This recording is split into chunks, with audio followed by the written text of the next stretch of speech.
Okay, I'm going to give a live essay. These things are essays as much as they are journals. Another try here.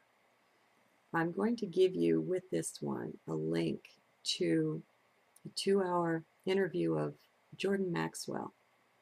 And for all of us that don't know who he is, he's a researcher, and he's been long interested in the occult, which means hidden, in philosophy, in religion, and in a lot of the things that someone like, well, he's a researcher into what's behind the scenes.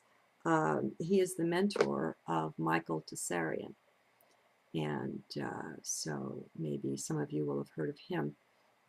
This is recent. It's from March 28th of this year. Now, there are a lot of people that don't want to listen to the dark stuff, and they want to be only light, and they want to think only thoughts of light, have only, involve themselves only in high frequency. And okay, that's one way to live your life. I'd like to speak up for balance. And so that's what I'm doing here. There are many of us that are absolutely not called to, it's not our bliss to go delve into these things, to do the research. Somebody like a David Icke, a Michael Tsarian, a Jordan Maxwell, it's their bliss to do this. And the way I look at it, they do it for the rest of us. They, with their joy, tackle these things and delve down to the bottom and are delighted to ferret out the truth of it. And so Jordan has been at this for decades. He's an older man now. I don't know that he'll be with us all that much longer. And he's a voice worthy of being heard. So even though he's difficult to listen to, and that's kind of what I wanted to talk about for a minute here. I'd like to challenge everyone who is of the only light variety, and I was that for any number of years, to have a look at your life with some hindsight and look and see if you don't find that for all of the very great highs you pursued, you experienced equal lows. I don't think difficulty is something that's avoidable here in 3D. I would take a step farther and say, I don't think we need to go out of our way to try to avoid it. It's just a balance. It's like, would you want it to always only be day or to only be night and never have the sunshine? It's not that one is good and the other is evil. It's not. It's just a healthy balance that you have the night and you have the day, and it's a good thing. Okay, that's the kind of balance I'm speaking about here. And I got to pondering this, and it's like, for the only light group, it becomes hard to process your negative side. It becomes hard to embrace the shadow. And I don't believe there's any real and true healing without doing that. We are the shadow as much as we are the light. We're a whole package. We're a package deal. We're not just one or just the other. I don't purport to explain it, just to find the healthiest way through it. And balance is critical to me. I believe balance to be the answer. And so when I'm in the midst of some really difficult feelings, maybe just torn up over something or another, I don't try to turn them off. When I get angry, I don't try to turn it off. I don't worry that I'm feeding some vampire-like thing on some other dimension. It doesn't, you know, although overall I know it would be better not to feed or deal with anything negative. I care too much about myself for that. And if we pursue the only light way, then what we're doing is we're repressing or suppressing anything negative. We're suppressing our shadow. It's just not healthy. Maybe people need to know that there's an overall wonderful outcome for being willing to face your fears and your darkness. And there is. I mean, it's phenomenal. It's tremendous. Just look at the NDEers. Listen to what they have to say as they get, they tell about their near-death experience.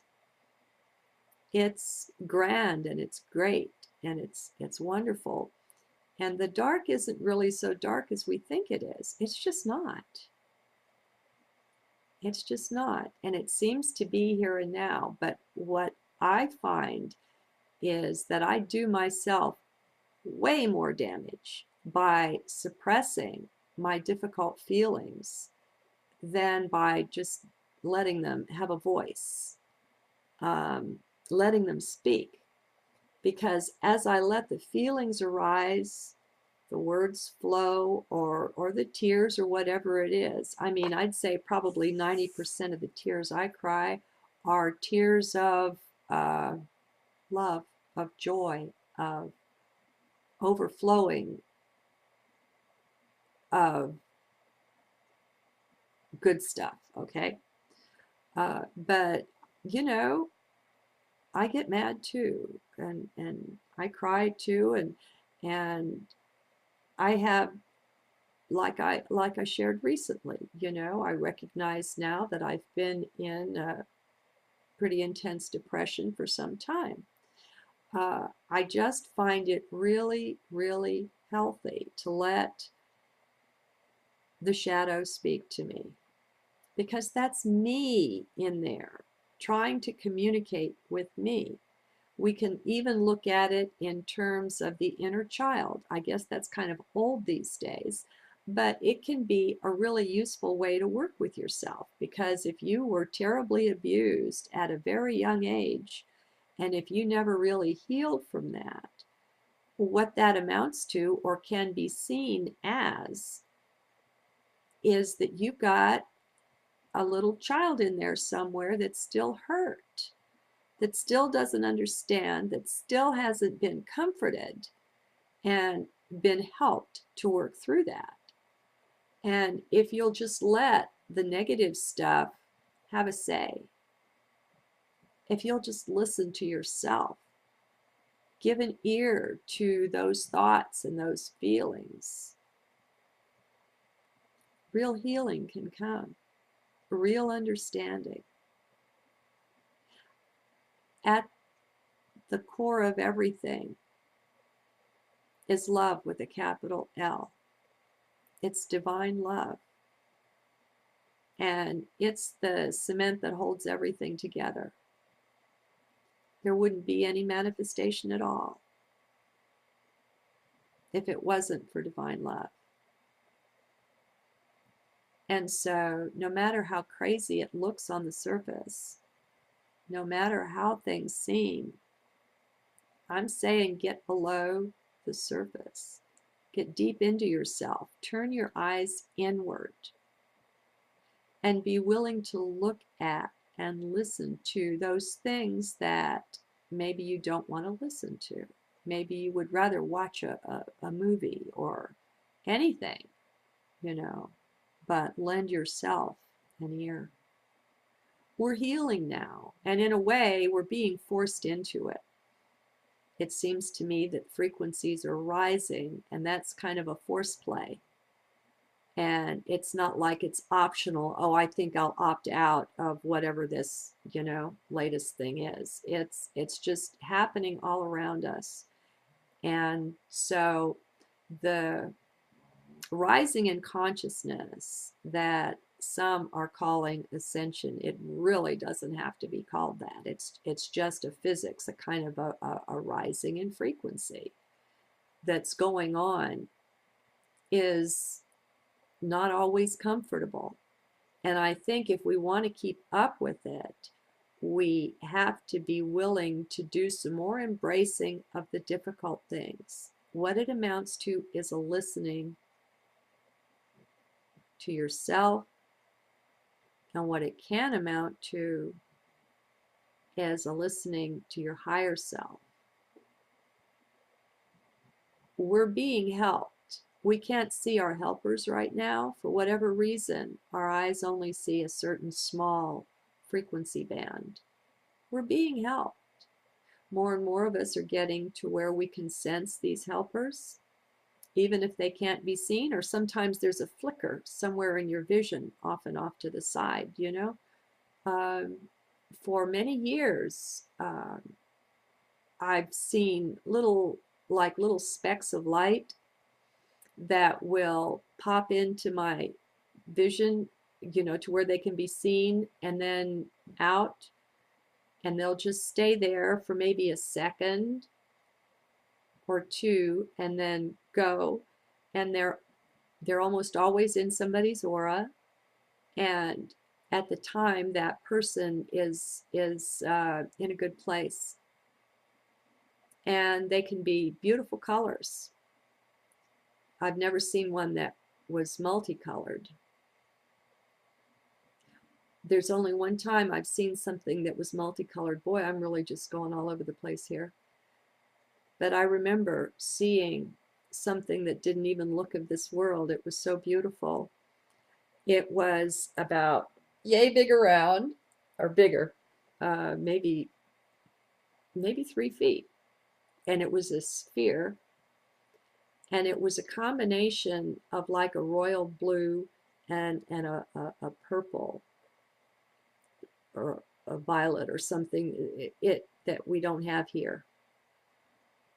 And that's, well, okay, there's one other time.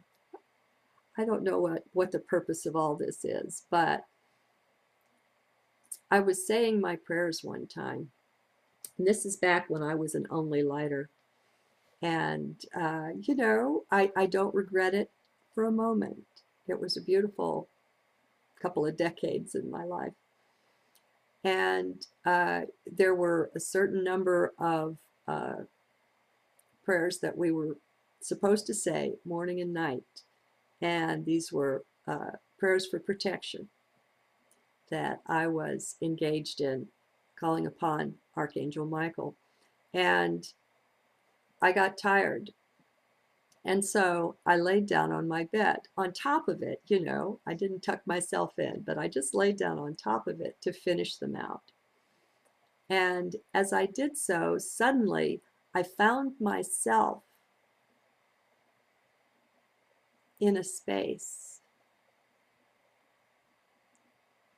that it was two colors at once, only it wasn't 3D. It wasn't anything you can see on 3D.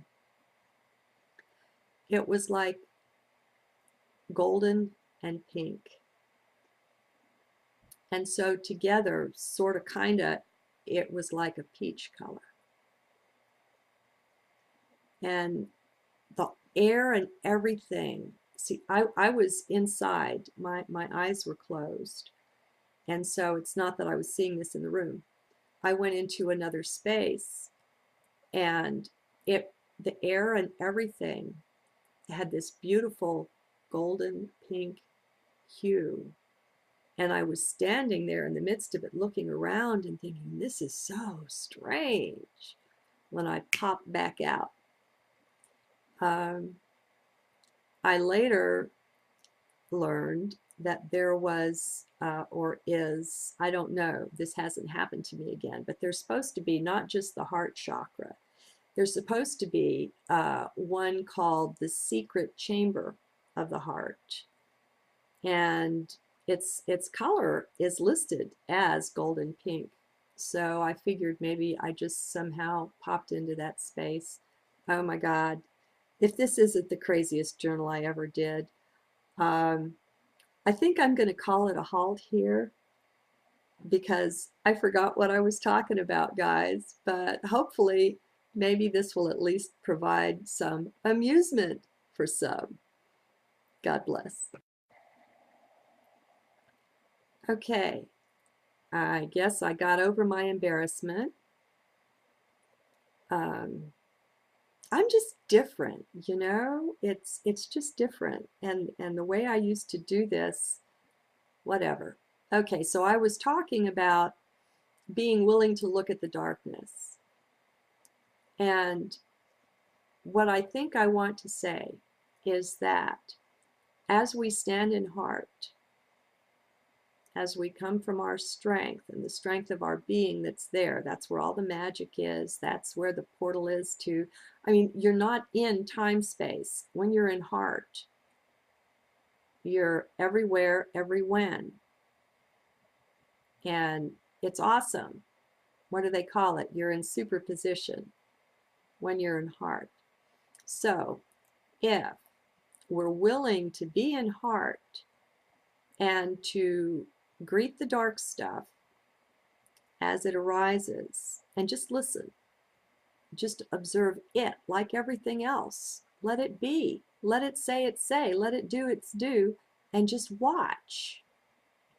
Well, you're in heart, and there's the magic, because that's not just intuition central. That's the heart of love. There's a love there that's the same love that's on the other side from the NDE stories. It's a renewal and a refreshment of that, whatever it is, that I find when I listen to and tune into the people and their NDEs. Same love. We've got it here. We don't have to have an NDE or an OB. We don't have to die. Okay? We've got it here. And we can be in it and flow with it. And that's what brings on the tears. They will flow. And it's like the heart itself is so joyous that it just overflows through the eyes sometimes, you know? And not just sometimes either, but often. Love will do that. You have to get some distance from your day-to-day life to go into this. But it's really not hard. I mean, everybody's got it. Everybody's got a heart. Everybody's got a higher self. You know, we have all the equipment, friends. Let's get to using it. Let's get to having a higher vision of who and what we are and listening to our own higher self. That's what's going to make the big change here. Now, take your darkness in small doses at first. Kismet, honey, that's okay. No. Like the Jordan Maxwell thing, it's 2 hours. Listen to 15 or 30 minutes of it, you know. And if you find yourself getting out of sorts, getting upset, getting out of heart, don't just let it play. Push pause. Hello, you know, love yourself. And the thing is, these are things we need to know. Like it or not, there's darkness around. And if we don't pay attention, and if we do nothing but look the other way and do the only light thing, I think that's what got us in the mess that we're in. That's what enabled darkness to so completely take control of government and business and the rest of it. The banksters especially, you know, that's the core of the control system is the money. It's behind everything, the funding for everything. If you follow the money, I mean, that's the heart and soul of how we're manipulated. And we need to do the wise as serpents thing, you know. We're pretty good at the harmless as doves, but let's check out the wisdom of the serpent here. And snakes and serpents are part of the creation as well. There's nothing evil about them.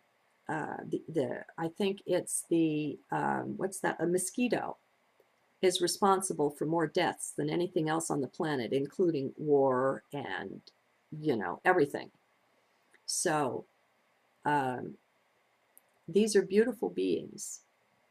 So I'd like to put in a word for the serpents of the earth. You know, they don't deserve to be killed just because of some story in some book that equates them with a devil. Serpents are not devils, okay? They're just snakes. All right, and some of them are so beautiful. Have you seen those little lizards that have the brilliant blue on their back that it's like it's lit from within? Oh my God, they're so cute. Okay, all right, this is crazy.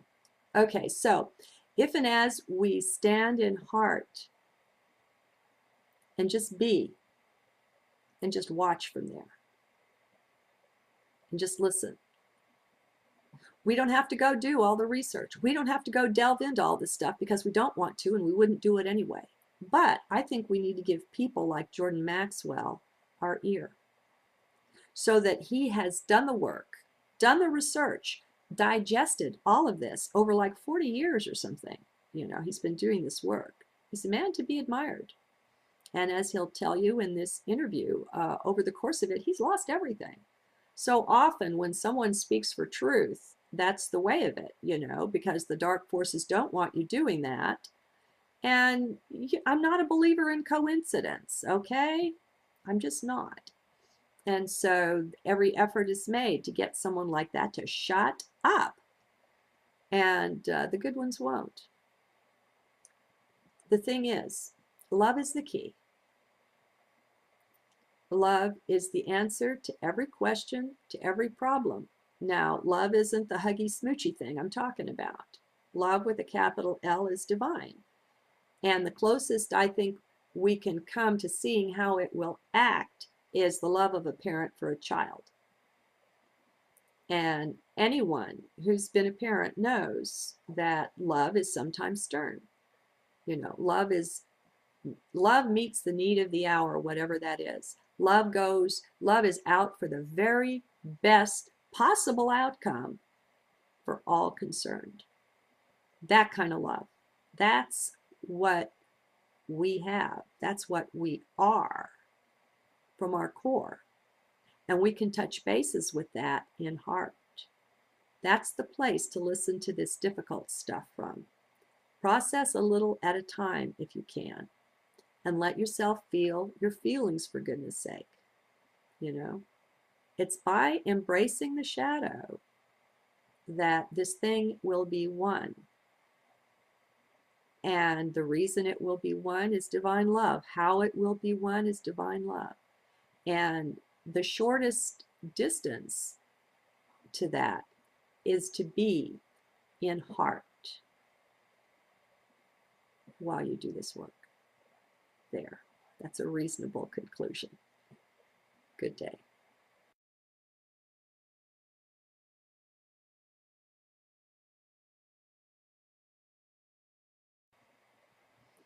Okay, I'm going to give a live essay. These things are essays as much as they are journals.